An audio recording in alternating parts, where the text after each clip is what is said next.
Di dunia yang sibuk saat ini, waktu adalah salah satu komoditas kita yang paling berharga.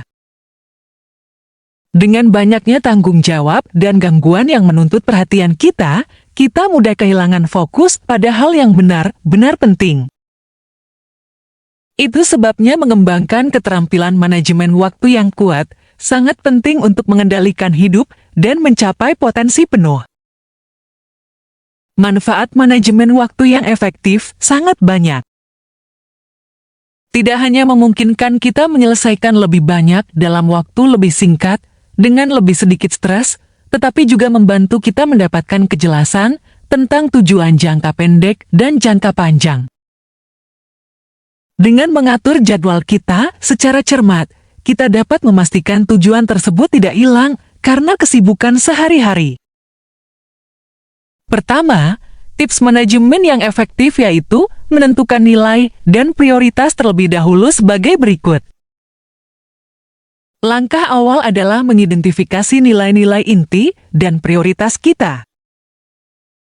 Contohnya seperti bertanya pada diri sendiri, apa yang paling penting bagi saya dalam hidup? Apa yang ingin saya capai? Bagaimana saya ingin menghabiskan waktu saya setiap hari?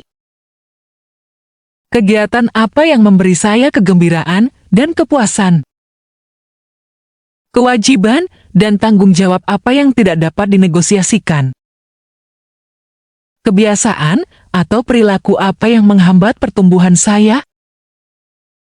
Langkah awal tersebut mampu mengembangkan kesadaran diri ini, memberikan pedoman moral untuk memandu keputusan dan mempertahankan fokus pada hal-hal penting. Hal ini juga mengungkapkan area di mana kita mungkin terlalu berkomitmen dan membutuhkan keseimbangan kehidupan kerja dan waktu untuk diri sendiri yang lebih baik. Langkah selanjutnya dengan mengatur SMART dengan tepat sasaran. Menindaklanjuti dari langkah awal, tadi pasti sudah menemukan prioritas yang sudah ditentukan.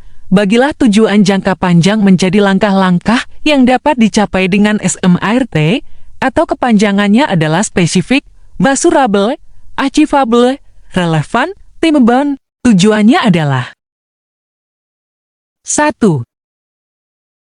Spesifik dan konkret.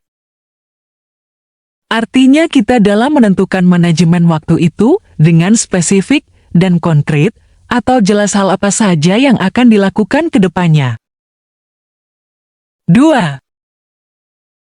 Terukur sehingga kita dapat melacak kemajuan.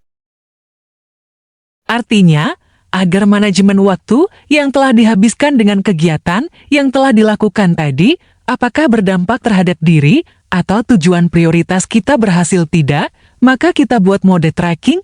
Tracking ini banyak jenisnya, tapi yang sering saya buat adalah dengan Google Spread. Dengan mode tracking ini akan diketahui berapa persen hal yang telah dilakukan berhasil atau tidak. Mode tracking ini juga bisa berhubungan dengan time-bound juga, yang nanti saya jelaskan di paling terakhir.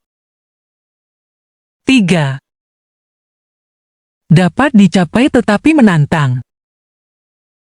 Artinya dalam mengatur hidup atau memanajemen waktu, pasti ada kalanya tantangan yang dihadapi, seperti halnya kita sudah sampai di tujuan A, pasti akan lanjut ke tahapan selanjutnya, dan itu pasti memiliki tantangan lagi dalam hal ini. Terus berproses, karena waktu penting untuk kita berkembang.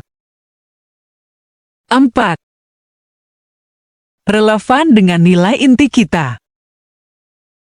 Artinya hal yang berhubungan dengan kegiatan kita yang didasari dengan waktu yang telah diprioritaskan, menghasilkan dampak positif dari kinerja kita itu pasti relevan dan selaras dengan tujuan awal kita berproses.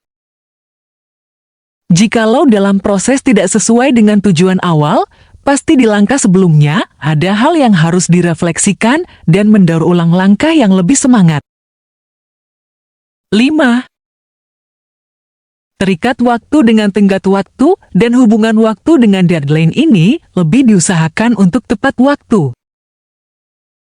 Artinya ini ada keterkaitan dengan measurable yang menuntut kita untuk tepat waktu dengan memperhatikan tracking yang telah dibuat oleh kita. Berdasarkan dari kedua langkah tersebut, kita berupaya dalam mengatur hidup kita yang berlandaskan manajemen waktu, karena manajemen waktu yang baik menuntun kita pada kehidupan yang baik. Semoga bermanfaat sharing parenting mengenai mengatur hidup dengan manajemen yang efektif. Sampai jumpa di sharing parenting berikutnya.